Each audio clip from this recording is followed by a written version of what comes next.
नमस्कार, बहुत स्वागत है आप सभी का। आप देख रहे हैं आपका अपना खास कार्यक्रम कालचक्र। मैं हूं आपके साथ आशा झा और मेरे साथ कार्यक्रम में एक बार फिर मौजूद हैं आपकी हर एक समस्या का समाधान लेकर प्रश्न कुंडली विशेषज्ञ पंडित सुरेश पांडे जी।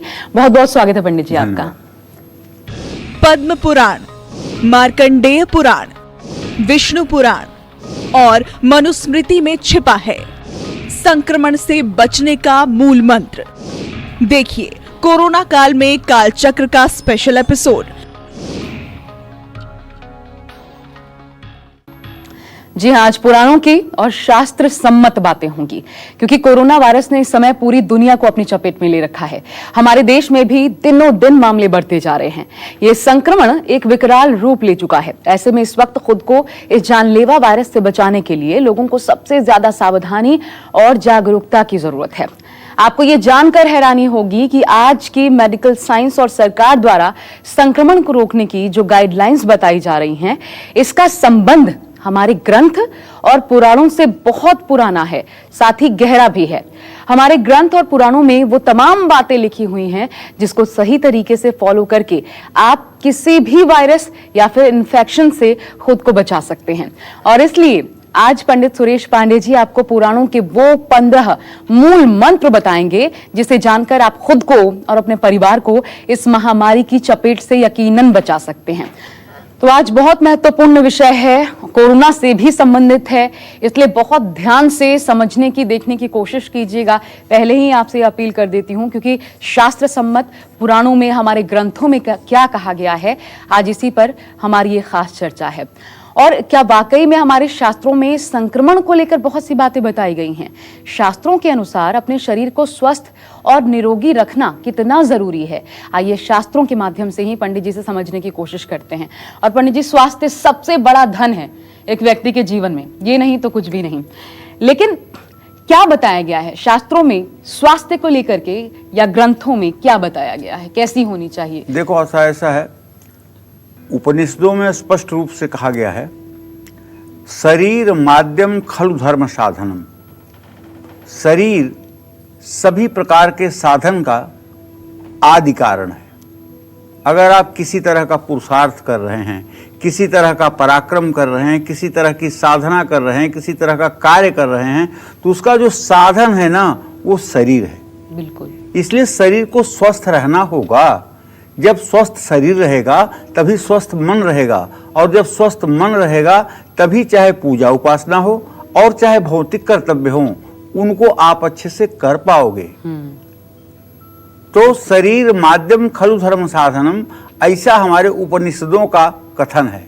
देखो, 4 वेद, 6 शास्त्र, 18 महापुराण, इसके बाद 11 तो बहुत अच्छे उपनिषद हैं, इसके बाद कुछ उप उपनिषद हैं जिनकी संख्या मिलाकर के 30-32 हो जाती है।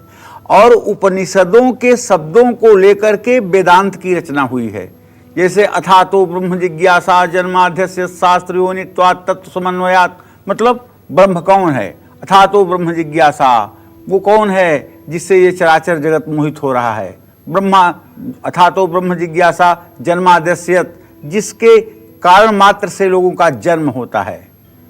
शास्त्र योनित्वात् तत्व समन्वयात्, शास्त्रों से जिसके बारे में जाना जाता है और बिना समन्वय, समत्व बुद्धि के जिसको नहीं जाना जा सकता, समत्व बुद्धि करके ही जिसको जाना जा सकता है, वो ईश्वर है। अणोरणीयान, जो अणु से भी छोटा है और संपूर्ण ब्रह्मांड को अपने एक रूपकूप में धारण करने वाला है, वो है ब्रह्म। तो कहने का मतलब उपनिषदों के माध्यम से हम वेदांत के सूत्रों पर जाते हैं। तो आज हम पुराणों की बात करेंगे। वेदांत क्या है पंडित जी? वेदांत है वेद का और उपनिषद का जो तत्व है, उसको निकाल करके छोटे छोटे सूत्रों में बांधा गया है। जैसे भगवान के लिए कहा जाता है अणोरणीयान। अणु माने आप समझ रहे हो, मतलब अणु से भी जो छोटा है और परमाणु से भी जो छोटा है और पूरे ब्रह्मांड को जो अपने में समाहित कर सकता है, वो है ईश्वर। ये है वेदांत, ये वेदांत है।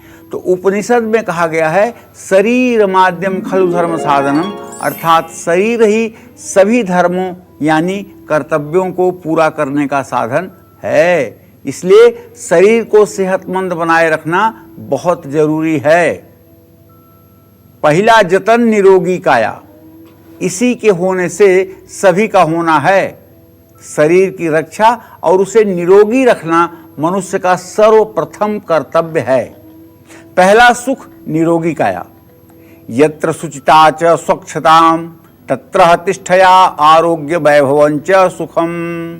इसका अर्थ ये है, पवित्रता, शुचिता ये परम धर्म है। ऐसा करने पर आरोग्य माने निरोगी रहेंगे, संपदा माने धन दौलत मिलेगी और सुख की प्राप्ति होगी, तनाव मुक्त जीवन रहेगा। इसी तरह से आगे मैं आपको बहुत से शास्त्र और पुराणों की बातें बताऊंगा जो आपको इस संक्रमण काल में रक्षा के लिए मूल मंत्र साबित होगा। अगर इन चीजों को आप अपने जीवन में उतार लेंगे तो मैं विश्वास के साथ कह सकता हूं, काफी हद तक आप महामारियों से बच सकते हैं। और कोई ऐसी अजूबी बात नहीं बताऊंगा कि जिसे करने में आपको कठिनाई हो, बल्कि हमारे पुराणों में, हमारे शास्त्रों में उन्हीं चीजों का उल्लेख है जिसको मानव सहजता के साथ कर सकता है। जी, हम बहुत सी ऐसी बातें जिसे शायद आप जानते भी हों लेकिन इसका महत्व नहीं समझते।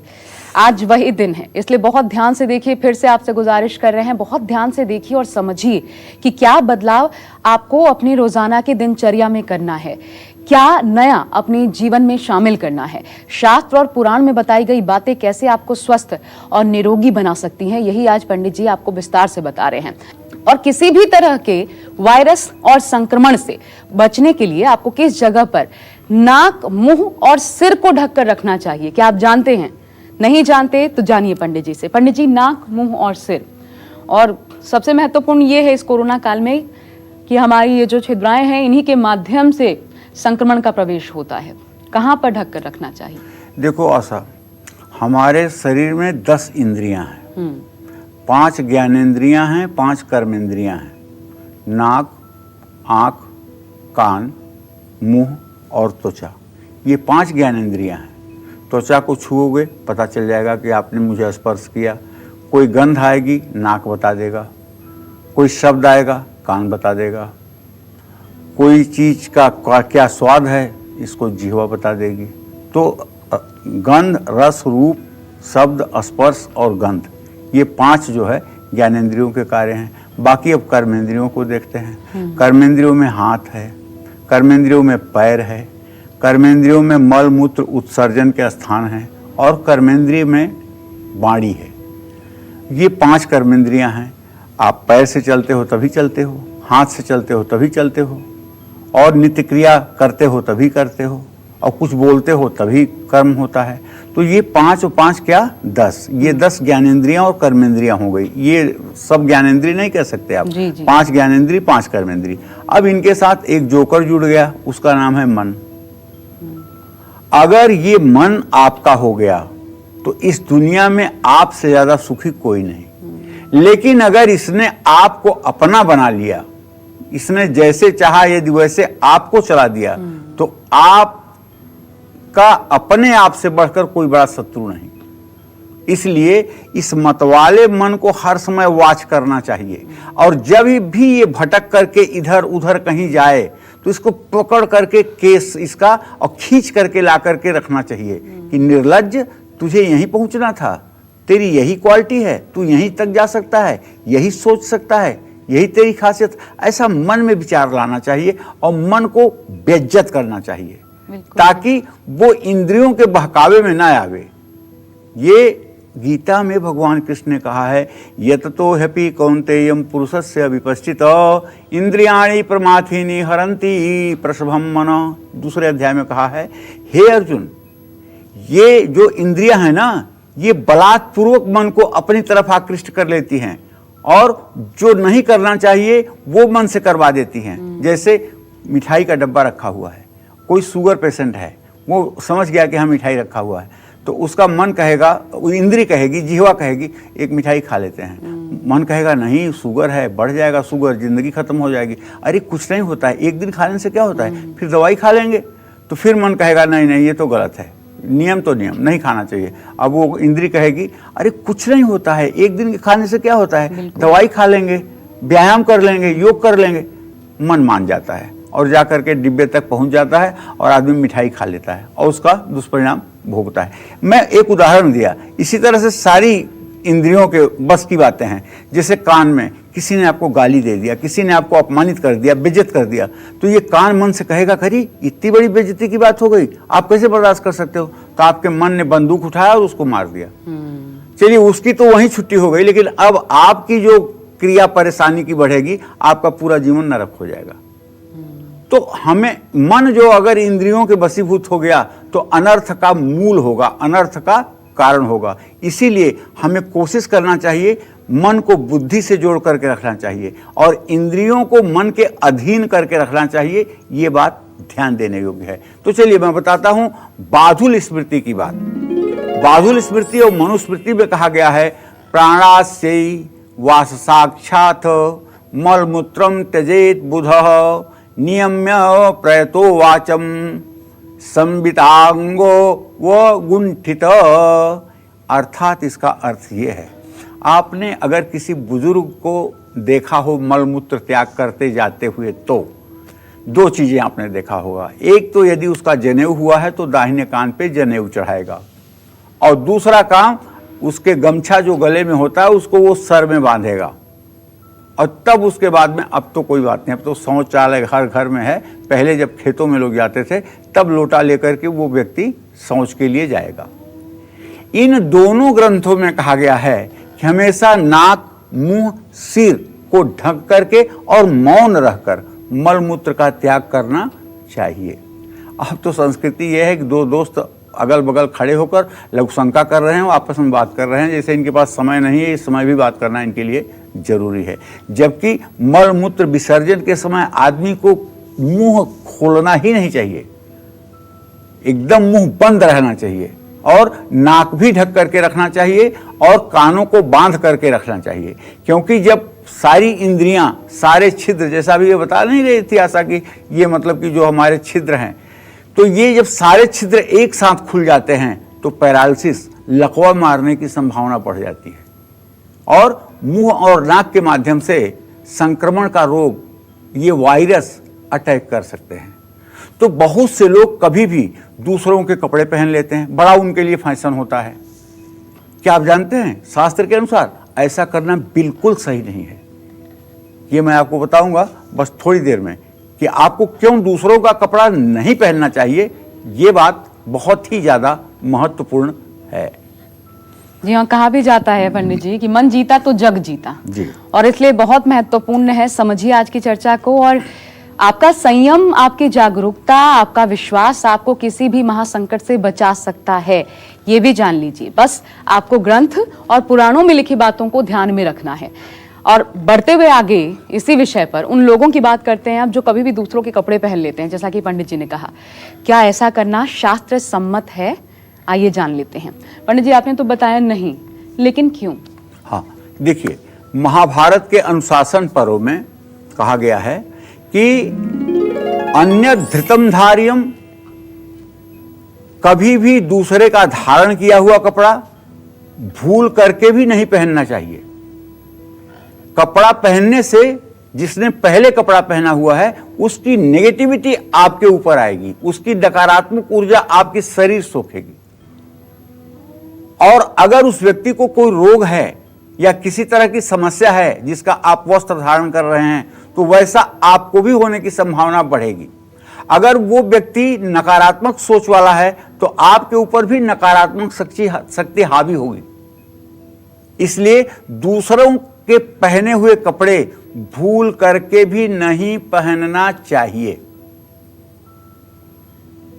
बहुत से लोग ऐसे हैं जो शादी विवाह के अवसर पर पहने जाने वाले कपड़े को किराए पर ला करके पहन लेते हैं और फिर उसको ले जाकर के वापस कर देते हैं। मैं उन सभी लोगों से कहना चाहूंगा कि भाई, आप सस्ते ही कपड़े आयोजन में पहने, लेकिन अपने कपड़े पहने और नए कपड़े पहने। किसी का पहना हुआ कपड़ा आप किराए पर लाकर पहन रहे हैं, तो शुरुआत से ही आपका नकारात्मक जीवन शुरू हो रहा है। और ये ना तो धार्मिक रूप से उचित है और ना ही ये भौतिक रूप से उचित है।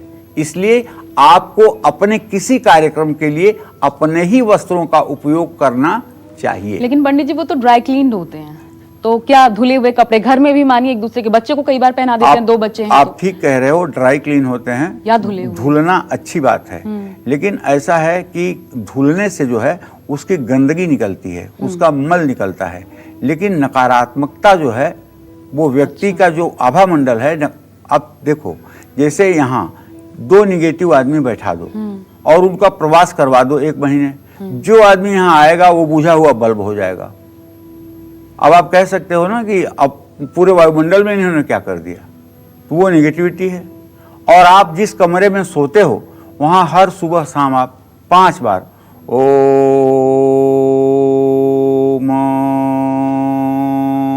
काफी देर तक करिए, 5 बार सुबह 5 बार शाम। अगर आपके कमरे में जाते ही आदमी हिप्नोटाइज न हो जाए तो कहिए, सोना चाहे सो जाए, पढ़ना चाहे पढ़ ले, उठना चाहे उठ ले, मतलब इतनी खुशी महसूस होगी वहाँ कि वहाँ जाने वाला घड़ी नहीं देखेगा मुझे आते हुए कितने समय हो गया। किसी जगह आप जाते हो, ठीक है, तो वहाँ आप अनमनाने लगते हो, अरे बहुत देर हो गया, अरे बहुत टाइम हो गया, अरे अब चलना चाहिए। और जहाँ जाने के बाद आपको समय का ज्ञान खत्म हो जाए, नहीं थोड़ी देर और रुक लेते हैं, थोड़ी देर और रुक लेते हैं, वहाँ आप समझिए कि यहाँ सकारात्मक ऊर्जा है।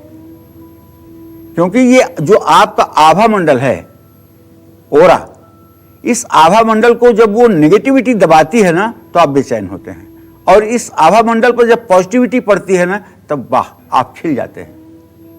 देखो ना, बारात में जब रोड लाइट चलती है तो उसके बीच बीच में भी नाचने वाले लोग चलते हैं, लेकिन किसी बुद्धिमान पढ़े लिखे जीनियस आदमी को अगर उस बीच में आप डाल दो तो वो 1 मिनट के अंदर भाग करके रोड लाइट के बगल में हो जाएगा, क्योंकि इतना ज्यादा लोगों की निगेटिविटी उसके आभा मंडल पर असर करती है, वो बेचैन हो जाता है, भीड़ में नहीं रह सकता। एक IAS IPS के ऑफिस में 10 लोग एक साथ जाकर के फाइल नहीं दिखा सकते, सिंगल आदमी ही जाएगा। क्यों? क्योंकि एक आदमी की ऊर्जा से उसकी ऊर्जा टकराएगी तो संयमित रहेगा। एक बात बताइए पंडित जी, नकारात्मकता हावी क्यों होती है?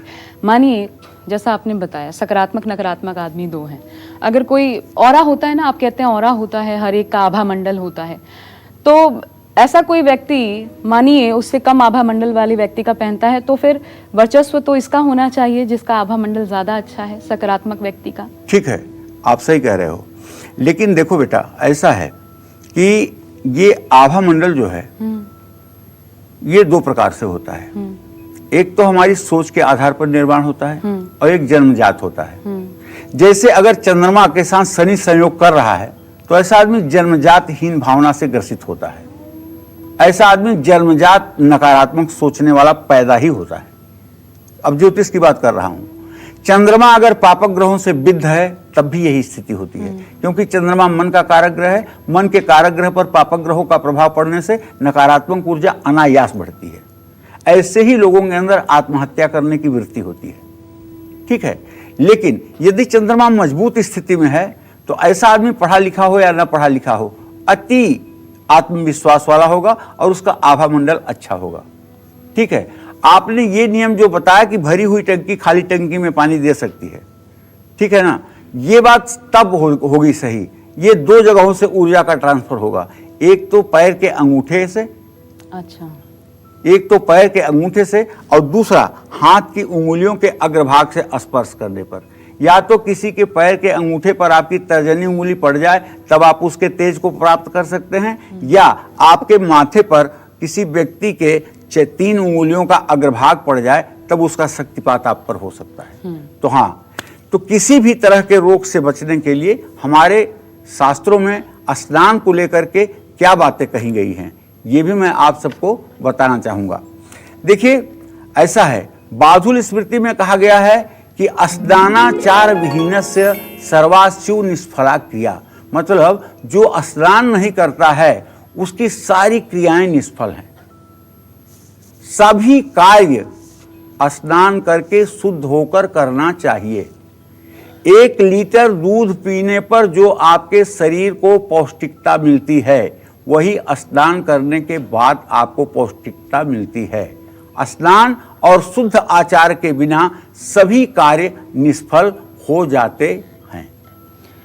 और इसलिए शास्त्रों में भी महत्व बताया गया है स्नान ध्यान का। और बहुत ध्यान से देखिए, दिनचर्या से ही जुड़ी बहुत छोटी लेकिन बहुत महत्वपूर्ण चीजें हैं जिनको आपको अपनी जिंदगी में जरूर शामिल करना चाहिए। आज के इस एपिसोड को देखने के बाद हमारे शास्त्रों में हाथ से परोसी गई कौन सी चीजों का सेवन बिल्कुल नहीं करना चाहिए, ये भी कहा गया है। जान लीजिए, हाथ से कौन सी चीज परोसा जाए तो नहीं लेना चाहिए। ये तो धर्म सिंधु में साफ साफ कहा गया है, और बचपन से हम लोग सुनते आ रहे हैं।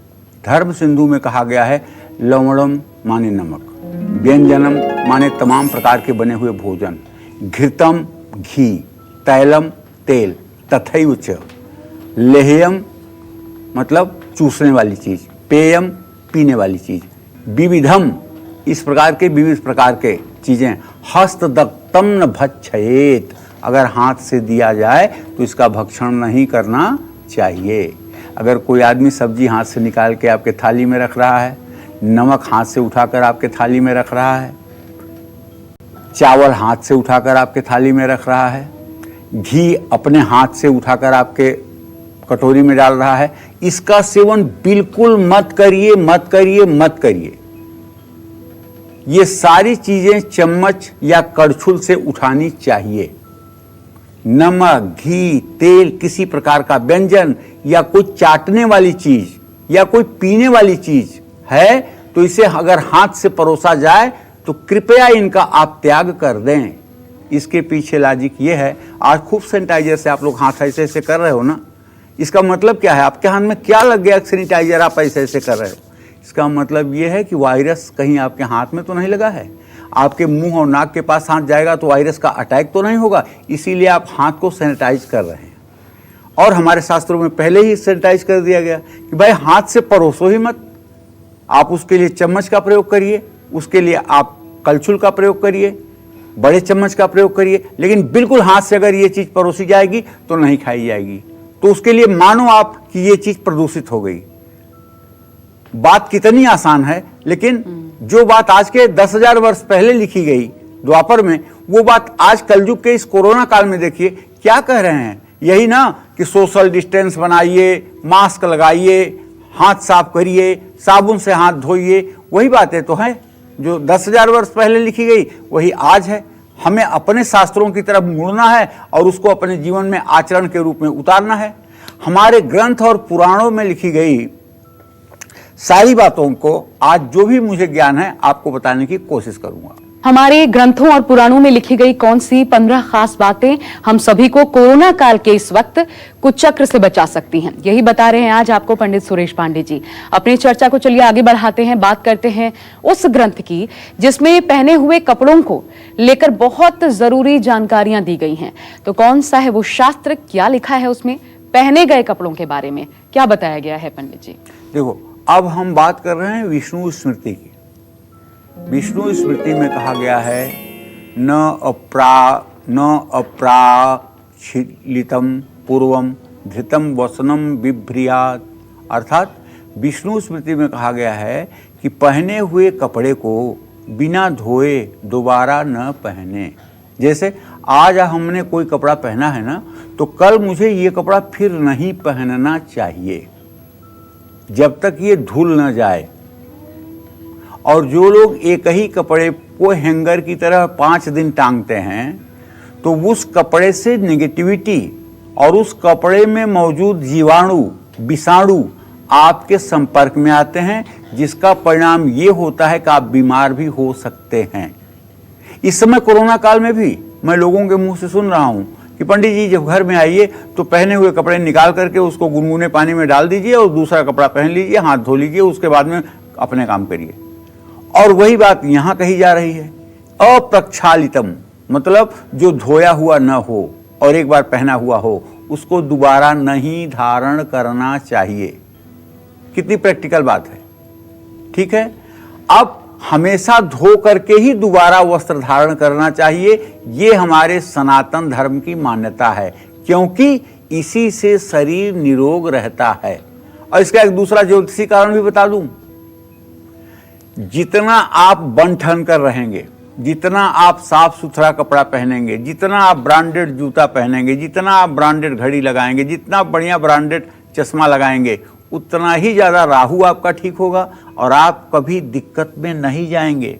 करोड़ों करोड़ का कर्ज हो आपके ऊपर, लेकिन अपनी लिविंग स्टाइल को ज़रा ठीक रखिए और देखिए कि करोड़ों का कर्ज कैसे आपके पुरुषार्थ के सामने घुटने टेकता है। और करोड़पति हो आप, लेकिन यदि आपकी लाइफ स्टाइल ठीक नहीं है, यदि आपका जीवन शास्त्र नहीं ठीक है, तो इस धन की कुछ दिनों तक आप रक्षा कर लें, लेकिन ये आपके काम आने वाला नहीं। फिर क्यों कहा जाता है पंडित जी कि जितनी लंबी चादर उतना पैर फैलाइए? वो भी तो सही है, वो पुरुषार्थ के अनुसार कार्य करना चाहिए। लेकिन लक्ष्मी के कई रूप होते हैं बेटा। जैसे लक्ष्मी किसी के यहाँ माँ के रूप में रहती हैं, किसी के यहाँ देवी के रूप में रहती हैं, किसी के यहाँ बेटी के रूप में रहती हैं, किसी के यहाँ पत्नी के रूप में रहती हैं, किसी के यहाँ प्रेमिका के रूप में रहती हैं, किसी के यहाँ दासी के रूप में रहती हैं।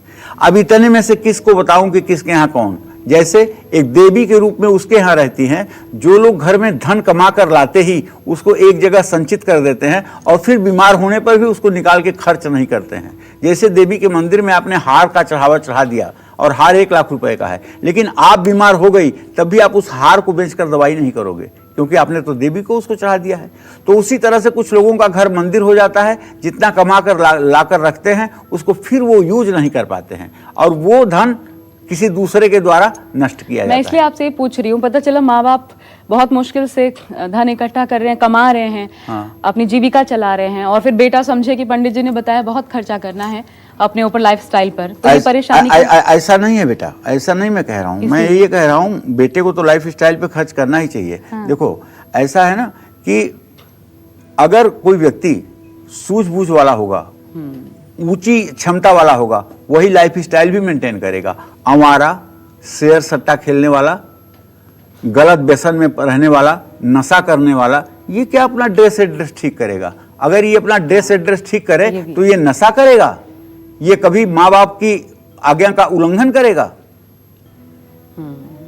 पंजाबी में कहावत है, जब तुम्हारी गरीबी आवे तो रेशम दा कुर्ते पहनना।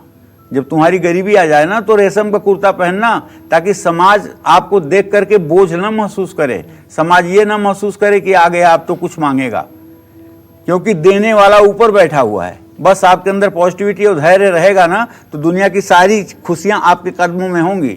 अगर सुख बहुत दिन किसी के नहीं रहते हैं तो दुख भी बहुत दिन नहीं रहने वाले हैं। बिल्कुल, बहुत पॉजिटिव थॉट है ये। एक और छोटी सी जानकारी पंडित जी ये दीजिए, धूप में क्योंकि ये मैसेज इस वक्त जब कोरोना काल है तो बहुत से लोग कहते हैं कि धूप में कपड़े रख दीजिए, अगर आप उसे धोते नहीं हैं तो धूप में रहने दीजिए 4-5 घंटे, उसके बाद उसे पहनिए, ये सही है? ये सही है, धूप में आप कपड़े रख सकते हो। देखो आशा, जब हम पूजा करते हैं तो हमारे घर में पूजा स्थान कहाँ होता है? पूर्व उत्तर के कोने में। और जब सूरज निकलता है तो कहाँ निकलता है? पूर्व उत्तर के कोने में। सबसे पहले सूरज की किरणें कहाँ आती हैं? पूर्व उत्तर के कमरे में, इसीलिए उसको पूजा स्थान बनाया गया है।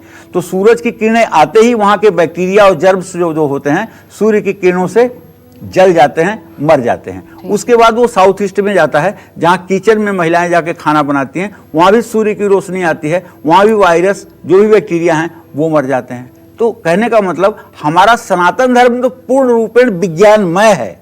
बिल्कुल, और इसलिए एक और जानकारी आपको देते हैं। कई बार थोड़ा सा कपड़ा गीला है, आपने पहन लिया, लेकिन क्या ऐसा करना ठीक है? शास्त्र क्या कहते हैं पंडित? एकदम नहीं ठीक है। पहली बात तो अगर आप पहन कर अंडरगारमेंट कभी आजमाए होंगे तो बेवजह आपको मतलब कि इतना ज्यादा परेशान होना पड़ा होगा कि जिसकी कल्पना आप करिए। गोभिल गृह सूत्र में कहा गया है, न आर्द्रम, आर्द्र माने गीला, परिदधित, मतलब गीला कपड़ा नहीं पहनना चाहिए। क्यों नहीं पहनना चाहिए? गीले कपड़े से शरीर में नकारात्मक ऊर्जा बढ़ती है, इसीलिए गीला कपड़ा नहीं पहनना चाहिए। माने नहाने के बाद जो गीला कपड़ा है उसे नहीं पहनना चाहिए, या अगर आप भीग गए हैं तो वही कपड़ा पहनकर नहीं रहना चाहिए, उसको बदल देना चाहिए। तो अब किस ग्रंथ में लिखी हुई सभी बातों को ध्यान में रखते हुए आप किसी भी संक्रमण के खतरे से बच सकते हैं, इस पर भी मैं आपके सामने अपने विचार रखूंगा। और आप देखिएगा कि ये बातें कितना ज्यादा आज के समय में समीचीन हैं, कितनी उपयोगी हैं, इस चीज का भी ध्यान आप दीजिएगा। जी हाँ, कई बार आप खुद सचेत होते हैं कि हमें सही करना है, सही दिशा चुननी है, लेकिन आपको पता नहीं होता। तो किसी भी संक्रमण के खतरे से बचने के लिए जब घर बैठे इस कोरोना काल में आपके पास भरपूर समय है, किस ग्रंथ में लिखी गई बातों को आप फॉलो कर सकते हैं? पंडित जी, कौन सी ग्रंथ पढ़नी चाहिए इससे जुड़ी? अब हम विष्णु स्मृति की बात करेंगे। अच्छा, विष्णु स्मृति में कहा गया है, क्या कहा गया है, ध्यान से सुनिएगा। चिता धूम सेवने सर्वे वर्णान स्नानम आचरेयु, अर्थात श्मशान घाट पर आप गए हैं, चाहे किसी अर्थी के साथ गए हैं, चाहे किसी कारण बस गए हैं, लेकिन श्मशान का धुआं अगर आपके शरीर में लगा हुआ है तो आप तब तक कोई कार्य नहीं कर सकते जब तक आप स्नान न कर लें। स्नान करना ही पड़ेगा, उसके बाद ही घर में आपका प्रवेश होगा। वमने, अगर आपने उल्टी कर लिया एक दो बार, वोमिटिंग हो गई आपको, तो भी आपको नहाना पड़ेगा। समश्रु कर्मणि कृते च, समश्रु माने दाढ़ी मूछ, आपने दाढ़ी मूछ बनवा लिया, नाई से बाल कटवा लिया, उसके बाद भी आपको नहा करके ही घर में प्रवेश करना चाहिए। कितनी सही बातें हैं। विष्णु स्मृति में कहा गया है कि आप अगर शमशान घाट पर गए हुए हैं, वहां से आ रहे हैं, तो वहां से आ करके बिना नहाए आप घर में प्रवेश ना करें। इसी तरह से नाई से अगर आपने बाल दाढ़ी बनवाया है, मूछें सेट कराई हैं, तो आपको बिना स्नान के कोई कार्य नहीं शुरू करना चाहिए। इससे कभी भी संक्रमण का खतरा नहीं होगा। आज आप सुन रहे हैं ना कि मध्य प्रदेश में एक सैलून में एक नाई ने बाल बनाया तो 12 लोग संक्रमित हो गए। ये बात आप भी पढ़ रहे हैं। अब वही बात तो यहाँ कही जा रही है कि भाई दाढ़ी बाल अगर आप नाई से बनवा रहे हैं तो नहा लीजिएगा, अगर आप शमशान घाट पे गए हैं तो नहा लीजिएगा। कोई नई बात नहीं है, लेकिन ध्यान देने वाली बात जरूर है, जिससे संक्रमण का खतरा रुकेगा। जी हाँ, हमारे बड़े बुजुर्ग जो बता गए हैं, सिर्फ उसका वैज्ञानिक महत्व नहीं है, ज्योतिषीय महत्व भी है। इसी महत्व को आज आप तक पहुंचाने की कोशिश कर रहे हैं हम पंडित जी के माध्यम से। साथ ही हमारे किस पुराण में भोजन करने को लेकर क्या खास जानकारियां दी गई हैं, मौजूदा हाल में हम सभी को किन बातों का ऐसे में ध्यान रखना चाहिए भोजन करते समय। पंडित जी, बहुत बार आपने इस टॉपिक की चर्चा की है, बहुत कुछ बताया भी है, लेकिन आज फिर मैं चाहती हूँ विस्तार से एक बार बताइए, भोजन करते समय क्या करें क्या ना करें। देखिए, अब हम एक इतने कठिन पुराण का नाम ले रहे हैं जिसकी हिंदी टीका नहीं मौजूद है। वो पुराण है पद्म पुराण। हिंदी टीका मतलब उसका हिंदी में अर्थ नहीं लिखा है, संस्कृत में ही जो लिखा है वही लिखा है, ठीक है ना। और जितने पुराण हैं उनका हिंदी में अर्थ लिखा हुआ है, लेकिन स्कंद पुराण और पद्म पुराण संस्कृत, इनकी तरफ किसी की हिम्मत नहीं हुई है व्याख्या करने की, ठीक है। तो पद्म पुराण में कहा गया है, हस्तपादे मुखे चैवम पंचांद्रौ भोजनम चरेत, हाथ पैर और मुंह बिना धोए भोजन नहीं करना चाहिए। कितनी बड़ी बात है। आज आप अपने बच्चे को सिखाते हैं कि जाओ पहले हैंड वॉश करके आओ, पहले हैंड वॉश करके आओ, आप सिखाते हो ना। इसी तरह से हाथ को अच्छे से साबुन से धो करके, पैरों को ठीक से धो करके, मुंह को अच्छे से धो करके तभी भोजन की शुरुआत करनी चाहिए। और जो लोग बिना हाथ को धोए भोजन शुरू कर देते हैं, बिना पैरों को धोए भोजन शुरू कर देते हैं, बिना मुंह को धोए भोजन शुरू कर देते हैं, फिर इनका भगवान ही मालिक है। जितने दिन ये स्वस्थ हैं और जब ये स्वस्थ नहीं रहेंगे तब कहेंगे क्या, कह रहे आप लोग तो बहुत अच्छे हैं, पुरानी खानगी है, असली दूध दही खाते थे, हम लोग तो इतनी उम्र में पता नहीं क्या हो जाएगा। अरे कुछ नहीं हो जाएगा, आचार विचार से रहोगे तो और अच्छा हो जाएगा। और इसमें बहुत समय नहीं लगता है, हाथ पैर और मुंह धोने में 2 मिनट से ज़्यादा नहीं लगता है। शुद्धता, स्वच्छता, पवित्रता तो हर व्यक्ति के अंदर नैतिक कर्म के रूप में होनी चाहिए, तभी तो जीवन अच्छा होगा। महामारी कोई भी हो, चाहे कोरोना हो, चाहे इसके पहले हैजा प्लेग था, चेचक था, कोई भी महामारी हो, महामारी ही होती है। लेकिन अगर हम हर समय के लिए सावधान हो जाएं तो कभी भी हम महामारी के चपेटे में नहीं आ सकते हैं। और अपने बच्चों को भी इन विषयों में हमें ट्रेंड करना चाहिए। जी हाँ, जीवन में व्यवस्था का बहुत महत्व होता है और इसलिए ये टॉपिक आप जरूर जानते होंगे कि ऐसा करना चाहिए, लेकिन इसका महत्व क्या है, इसलिए टॉपिक आज आपके सामने हम लेकर उपस्थित हुए हैं। खाने से जुड़ी विशेष जानकारी आपने जानी, लेकिन किस पुराण में नहाने से जुड़ी क्या जानकारी लिखी गई है? जी हाँ, सब कुछ हमारे ग्रंथ, हमारे पुराण, हमारे शास्त्र हमें बताते हैं, बस आपको जानने की जरूरत है। नहाने के समय किन बातों का ध्यान पंडित जी? अब हम बात करेंगे मार्कंडेय जी की, मार्कंडेय पुराण की। मार्कंडेय पुराण में क्या कहा गया है? अपमृज्यान्न च स्नातो गात्राण्य अंबर पाणिभः, अर्थात मार्कंडेय पुराण में कहा गया है कि स्नान करने के बाद अपने हाथों से या स्नान के समय पहने गए भीगे कपड़ों से शरीर नहीं पोंछना चाहिए। कुछ लोग क्या होता है कि अपने पहने हुए कपड़े को ही धो करके और उसको निचोड़ देते हैं, निचोड़ने के बाद उससे अपना ही शरीर पोंछ लेते हैं। और कुछ लोग ऐसे होते हैं कि नहाने के बाद सूखा कपड़ा पहन लेते हैं और हाथ से ही हाथ का पानी गिराने लगते हैं, मुंह का पानी गिराने लगते हैं। ऐसा भी करते हैं, हाथ से भी शरीर पोंछ लेते हैं या फिर गीले कपड़े से। बिल्कुल नहीं करना है, न हाथ से शरीर पोंछना है, न गीले कपड़े से शरीर पोंछना है। इससे भयावह नकारात्मकता आपके शरीर में प्रवेश करेगी। ऐसे में हर समय आपको रंगीन या सफेद सूखे तौलिए से ही अपना शरीर पोंछना चाहिए। ये बात गंभीरता के साथ सुन लीजिए। और अगर उस तौलिया से किसी दूसरे ने अपना चेहरा या शरीर पोंछा है, तब भी उसका उपयोग आप मत करिए, चाहे वो क्यों ना आपका भाई ही हो, चाहे वह क्यों ना आपके पिता ही हों। लेकिन अगर किसी के यूज में आई हुई तौलिया है और फिर उसे अगर आप अपने यूज में ला रहे हैं, तो ये आपके लिए नकारात्मक प्रभाव माना जाएगा। और अब पानी पीने की बात कर लेते हैं। हम सभी ये जानते हैं कि खड़े होकर के पानी नहीं पीना चाहिए। ऐसा कई बार हम सुनते हैं, डॉक्टर्स से भी, कई बार ज्योतिषीय महत्व भी इसका बताया जाता है, लेकिन शास्त्रों में क्या बताया गया और किस शास्त्र में हमें क्या अनुसरण करना चाहिए पंडित जी पानी पीते समय? देखो, ऐसा शास्त्र तो मैंने अब जाना है। जी जी।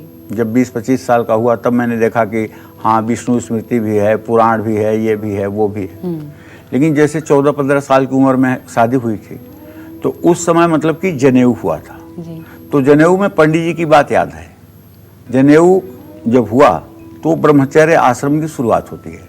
तो पंडित जी समझाते हैं कि दातून रोज करना है, नहाना रोज है, सूर्य को जल देना है और मल मूत्र का त्याग बिना जनेऊ चढ़ाए नहीं करना है। दाहिने कान पर 3 बार जनेऊ लपेट करके ही मलमूत्र का त्याग करना है। मलमूत्र का त्याग करते समय बोलना नहीं है, चाहे कितना ही कोई बुलाए, लेकिन हाँ नू हूं भी मत करो। ठीक है, ये सब जनेऊ होते समय जो पुरोहित होते हैं वो व्यक्ति को समझाते हैं ऐसा ऐसा आपको आचरण करना है, ऐसा ऐसा आचरण नहीं करना है। खड़े होकर के पानी मत पियो, खड़े होकर के मलमूत्र का त्याग मत करो। ये सारी बातें उस समय जो पुरोहित होते हैं वो समझाते हैं, और व्यक्ति अगर उसे अपने आचरण में उतारे तो शायद जीवन धन्य होता है, इसमें कोई संदेह नहीं है। तो मनुस्मृति में कहा गया है कि न वार्यांजलि नाम पिबेत। कहने का मतलब आप समझ रहे हैं? वार्यांजलि, वार माने पानी, अंजलि माने अंजलि। कुछ लोग कैसे पानी पीते हैं? ऐसे दोनों हाथों को सटा करके मुंह पर लगा करके नल से पानी गिरता है या कोई पिलाता है तो पी लेते हैं। ना अंजलि पुटे नाम पिबेत, और न एक हाथ से ही पुट बना करके ऐसे और ऊपर से लोटा से। कुछ लोग कहते हैं ना, हम ऊपर से पी ले रहे हैं, आपका बर्तन साफ ही रहेगा। अरे क्यों? बर्तन गंदा हो जाएगा, फिर धुलेगा। लेकिन आप अंजलि से या पुट से अगर पानी पी रहे हैं तो ना तो ये आपके सेहत के लिए अच्छा है, ना तो ये आपके स्वास्थ्य के लिए अच्छा है।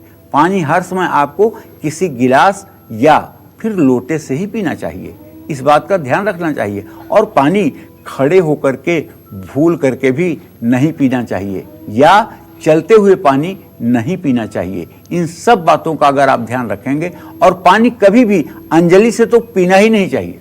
जैसे एक आदमी ने एक बोतल खरीदा, हाँ आओ पी लो, उनके भी मुंह में डाल दिया, उनके भी हाथ में डाल दिया, उनके भी हाथ में डाल दिया, एक बोतल का पानी 3 लोगों के लिए। ठीक नहीं है। ये बात शास्त्रों के अनुसार ये बिल्कुल अच्छी बात नहीं है। आपको पानी गिलास से ही पीना चाहिए, आपको पानी लोटा से ही पीना चाहिए। इन बातों का ध्यान रखें। उसी बोतल से आप पानी पी लिए, उसी बोतल से 4 लोग और पानी पी रहे हैं। ये तो कोई कल्चर, ये तो कोई सभ्यता ही नहीं हुई ना। ये तो अच्छा पंडित जी, ऊपर से जो लोग पीते हैं, मानिए एक बोतल है, उसे ऊपर से पी लिया, या ग्लास है उसे ऊपर से पी लिया, ये ठीक है? अब पानी जब मुंह में जाएगा तो नीचे के मुंह का पानी और बोतल के पानी का संपर्क होगा कि नहीं होगा? होगा ना। तो वो जूठा हो गया कि नहीं हो गया? अगर बिजली का करंट जहां से पानी आ रहा है वहीं छुआ दिया जाए और जहां पानी गिर रहा है वहां तक बिजली का करंट पहुंचेगा कि नहीं पहुंचेगा? ये कोई लॉजिक नहीं है कि आपने ऊपर से पी लिया। ऊपर से पी लिया तो पानी आपका वो जूठा हो ही गया। वो पानी दूसरे को नहीं पिलाना चाहिए। ठीक है? ठीक है, अब बढ़ते हैं आगे। और पुराणों के अनुसार नहाते वक्त दूसरे का तौलिया इस्तेमाल करना आपकी सेहत के लिए ठीक है या नहीं? अब तो हर घर में लगभग सभी अलग अलग तौलिया इस्तेमाल करते हैं पंडित जी, लेकिन इसका महत्व क्या है और किस ग्रंथ में क्या बताया गया है? देखो, पहली बात तो मैं कहूंगा पद्म पुराण में कहा गया है अच्छा। कि न धारयेत परस्यैव अस्नान वस्त्रम कदाचन। इतनी बड़ी बात है। दूसरे के द्वारा उपयोग की गई तौलिया या अंग वस्त्र को आप कभी इस्तेमाल ना करें अपने शरीर को साफ करने के लिए। आपको हमेशा अपना अंग वस्त्र रखना चाहिए, अपने तौलिया रुमाल से ही अपने शरीर को पोंछना चाहिए। इस बात का ध्यान 100% आपको रखना चाहिए। अगर ये नियम आपने बना लिए हैं, और हाँ, अपनी तौलिया दूसरे को भी नहीं देना चाहिए। ठीक है ना? तो इस तरह से जो लोग ध्यान में रखेंगे, और इसी तरह से सेविंग किट की बात है। आप अगर सेविंग किट घर में रखे हैं, अपने से अपनी दाढ़ी बना रहे हैं, तो आप अपनी सेविंग किट को दूसरों को इस्तेमाल करने के लिए इजाजत न दें, न ही दूसरों को देना चाहिए। ये एकदम गलत बात है। इससे भी संक्रामक रोग फैलता है। तो इंद्रियों से जुड़ी कौन सी ऐसी बातें हैं जिसके बारे में हो सकता है हम आगे भी आपसे अभी चर्चा करें अगर समय रहेगा। लेकिन इस और बात, जब इंद्रियों की चर्चा आपने पंडित जी कर दी है तो अभी कर लेते हैं, क्योंकि आपने बताया कि कुल मिलाकर के कर्म इंद्रियों को मिलाकर 10 इंद्रियां। हाँ। तो इंद्रियों से जुड़ी कौन सी खास बातें बताई गई हैं शास्त्रों में? देखिए, इंद्रियों से जुड़ी हुई बातों की अगर हम चर्चा करें तो मनुस्मृति में कहा गया है, अनातुरः स्वानि खानिन स्पृश अनिमित्तः, मतलब बिना कारण के अपने इंद्रियों को, नाक, कान, मुंह, आंख, इनको नहीं छूना चाहिए। आज क्या हो रहा है? आज यही कह रहे हैं ना लोग कि अपने चेहरे पर, अपने मुंह पर, अपने नाक पर हाथ मत ले जाइए। और यही हमारे शास्त्रों में कहा गया है कि अकारण अपने मुंह को, नाक को, कान को, आंख को बार बार छूने की कोशिश मत करिए। कुछ लोग होते हैं कान में उंगली ही डाल के ऐसे ऐसे करने लगते हैं। कुछ लोग होते हैं नाक में ही उंगली घुसा देते हैं उसको। कुछ लोग होते हैं अकारण मुंह के पास हाथ बार बार ले जाते हैं। गलत है। अपने मस्तिष्क पर इतना नियंत्रण रखिए कि बिना किसी प्रयोजन के ये आपके हाथ की उंगलियां आपके मुंह के पास, आपके नाक के पास, आपके आंख के पास, आपके कान के पास न जाने पाएं। और जब आप इस चीज का ध्यान रखेंगे तो पक्का है कि एक दिन ऐसा आएगा जब आप पूर्ण रूपेण संक्रमण के परिधि से बाहर निकल जाएंगे। देखिए, इसलिए भारत विश्व गुरु है, क्योंकि जो दुनिया आज जान रही है, हजारों लाखों साल पहले वो हमारे ऋषि मुनि बता कर गए थे, लेकिन शायद हम उन्हें भुला बैठे हैं। लेकिन उन चीजों को अपने जीवन में उतारने की, अपने आचरण में उतारने की बहुत ज्यादा जरूरत है, वो भी तब जब आज हम संक्रमण काल का सामना कर रहे हैं। और इसलिए आज का एपिसोड बहुत महत्वपूर्ण है। हम पूरी उम्मीद करते हैं कि हर एक बात को आप बारीकी से समझेंगे, उनका पालन करेंगे, ताकि खुद को, अपने परिवार को सुरक्षित रख पाए इस संक्रमण काल में। और किस धार्मिक शास्त्र में सोने, घूमने और पूजन को लेकर भी किन खास बातों का ध्यान रखना चाहिए, क्या बताया गया है? पंडित जी, सोने, घूमने और पूजन तीनों के लिए किस में क्या बताया गया है? देखो, अब हम बात कर रहे हैं जो पुराणों से भी महत्वपूर्ण है, महाभारत। अच्छा। महाभारत 6 खंड में है बेटा, लेकिन महाभारत विद्वानों की कसौटी है। और ऐसा कोई विषय नहीं है जो महाभारत में छूटा हो, वेद व्यास ने छोड़ा हो। लेकिन मैं ये कह सकता हूँ कि हिंदुस्तान में 0.001% लोगों ने महाभारत का यदा कदा अध्ययन किया होगा। उसके दो कारण हैं। एक तो इससे आजीविका नहीं चलती, इसका ज्ञान केवल ज्ञान है, इससे पैसा नहीं मिलता, इसलिए लोग नहीं पढ़ते हैं। दूसरी बात, ये किसी हमारे पढ़ाई का कोर्स नहीं है कि हमें इससे पढ़ाई करना है, ये यूपीएससी के कोर्स में है, ठीक है ना। तो जिस चीज़ की उपयोगिता नहीं रहती है वो चीज़ धीरे धीरे कम हो ही जाती है। तो इसलिए महाभारत को भी पढ़ना बहुत कम लोग। रामायण पाठ होता है पंडित जी, महाभारत पाठ क्यों नहीं होता? गीता पाठ जरूर होता है। देखो, रामायण पाठ होता है। रामायण एक आदर्श है, रामायण एक उच्च कोटि का आदर्श है। उच्च कोटि का आदर्श कैसे है? कवि ने, गोस्वामी तुलसीदास जी ने हर जगह मर्यादाओं का ध्यान रखा है। लेकिन महाभारत वगैरह ऐसे हैं कि जहाँ छल, छद्म, कपट, राजनीति, सारी बातों की चर्चा होती है और मनुष्य बुराई की तरफ ज्यादा अग्रसर होता है। तो देखो, महाभारत के अनुशासन पर्व में कहा गया है, अन्य देव भवेदवासः सैनीये नरोत्तमा अन्यदः रथ्यासु देवानाम अर्चायाम अन्य देव ही। अर्थात सोना, घूमना, जाना, पूजन करना, अलग अलग कपड़े पहनना चाहिए। जैसे आप कहीं जा रहे हैं तो अलग कपड़े पहनिए, आप घर में हैं तो अलग कपड़ा पहनिए, आप पार्क में घूमने जा रहे हैं तो अलग कपड़ा पहनिए। यही नहीं कि आपने जो कपड़ा पहना है वही कपड़ा पहने आप पूरी दुनिया घूम रहे हैं। सोते समय कपड़े बदलना जरूरी है। सोते समय आप जो कपड़ा पहने उसको बदल कर पहने। जो कपड़े आप बाहर पहन करके गए थे वो घर आने के बाद उनको उतार करके हैंगर में लगा दीजिए और पूजा करने से पहले कपड़ा बदल करके ही पूजा करें। देखिए, मैं मानता हूँ कि नहाने से केवल 50% शुद्धि होती है। 50% जब तक भगवान श्री हरि विष्णु का हृदय में ध्यान न किया जाए तब तक अंदर की पवित्रता नहीं होती है। तो इसलिए नहाना और श्री हरि विष्णु का ध्यान करना दोनों आवश्यक है।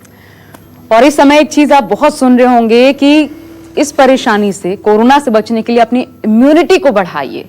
तो संकट काल में इम्यूनिटी को अगर आप बढ़ाना चाहते हैं, शास्त्र अनुसार क्या आप कर सकते हैं? क्या कहा गया है शास्त्रों में इम्यूनिटी बढ़ाने के लिए? पंडित जी, क्या कहा गया? ये बहुत महत्वपूर्ण है जानना।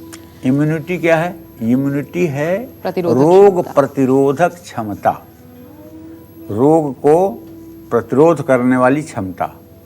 जैसे एक गंदा उदाहरण आपको दे रहा हूं, जो लोग किसी प्रकार के नशे के आदी होते हैं वो लोग उसकी ज्यादा मात्रा सेवन करने पर भी बेचैन नहीं होते हैं। लेकिन जो लोग कभी ऐसा नहीं किए हैं और एक बार थोड़ा सा भी ग्रहण करें तो उनकी परेशानियां बढ़ जाती हैं। तो इसी तरह से ब्रह्म मुहूर्ते या निद्रासा पुण्य क्षय कारिणी, ब्रह्म मुहूर्त में सुबह 4 बजे से 6 बजे के बीच में नहीं सोना चाहिए और सूर्यास्त के समय भी नहीं सोना चाहिए, क्योंकि इससे इस समय का वातावरण मनुष्य के शरीर के लिए अच्छा नहीं होता है। और नियमित ब्रह्म मुहूर्त में सुबह प्रातः 4 बजे से 6 बजे सुबह के बीच में उठने वाला व्यक्ति, नित्य क्रिया करने वाला व्यक्ति, स्नान करने वाला व्यक्ति, सूर्य को अर्घ्य देने वाला व्यक्ति प्रतिरोधक क्षमता को बढ़ाता है और ऐसे लोगों की प्रतिरोधी क्षमता निसंदेह अच्छी होती है। लेकिन अगर आप रात में 4 बजे तक पढ़ाई कर रहे हैं तब आप ब्रह्म मुहूर्त में कैसे उठेंगे?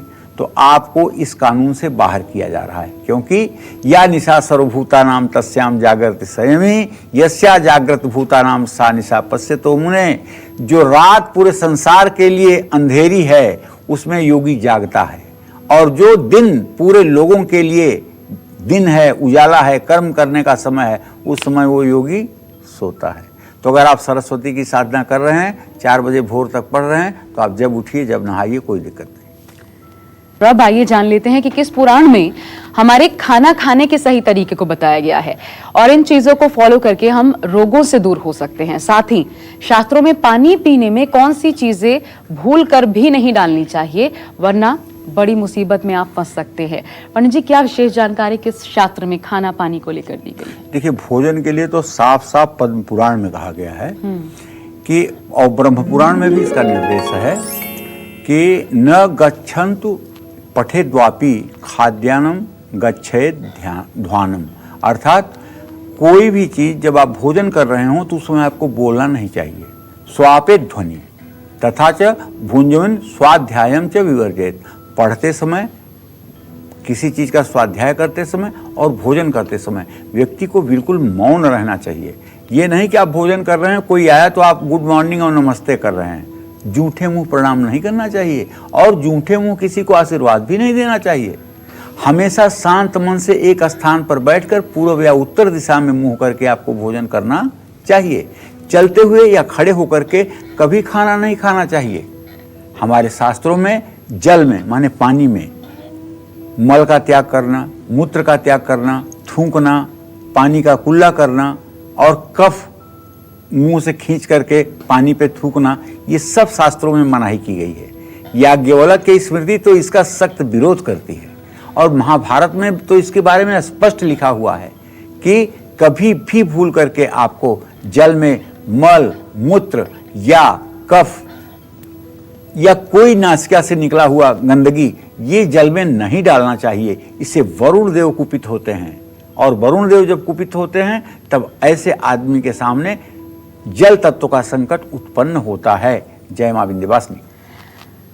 बहुत छोटी चीजें हैं, लेकिन हम पूरी उम्मीद करते हैं आप अपने आचरण में शामिल करेंगे और खुद को सुरक्षित रखेंगे, अपने परिवार की सुरक्षा का विशेष ध्यान इसके तहत रख पाएंगे। पंडित जी बहुत धन्यवाद आज की इस खूबसूरत चर्चा के लिए।